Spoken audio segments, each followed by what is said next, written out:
Chers amis, chers paroissiens, bonsoir. Aujourd'hui, nous avons eu la joie de célébrer la messe de la Saint-Joseph pour vous, pour chacun d'entre vous, pour tous les malades, pour toutes les personnes isolées, ici même dans l'oratoire ce matin. Et peut-être que dans la figure de Saint-Joseph, nous pouvons trouver quelques nourritures pour habiter cette journée du 19 mars 2020. Saint-Joseph, c'est le gardien de l'Église, c'est le gardien de la Sainte Famille. Il nous montre une forme bien particulière de gardien. Il ne sécurise pas, il ne met pas de clôture autour de tout ce qui va se passer. Mais en fait, c'est un gardien qui s'abandonne à la providence divine et qui cherche dans sa vie ce que Dieu veut.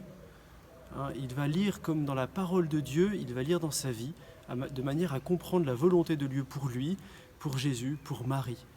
Eh bien, puissions-nous lui demander de nous aider à faire la même chose dans notre vie, aujourd'hui, 19 mars 2020, de pouvoir lire dans les événements ce que Dieu veut pour chacun d'entre nous, comment est-ce qu'il veut que l'on fasse.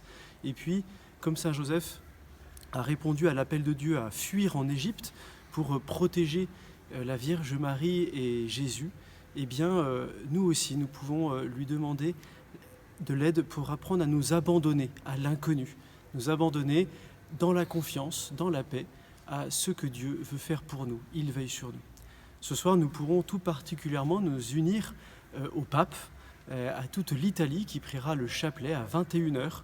Nous aussi, armons-nous de cette prière, armons-nous de l'intercession de la Vierge Marie pour notre monde, pour tous nos contemporains, surtout ceux qui en ont le plus besoin, ceux qui sont dans la désespérance. Alors prions les uns pour les autres, prenons soin, prenons des nouvelles les uns des autres, prenons soin de nos familles.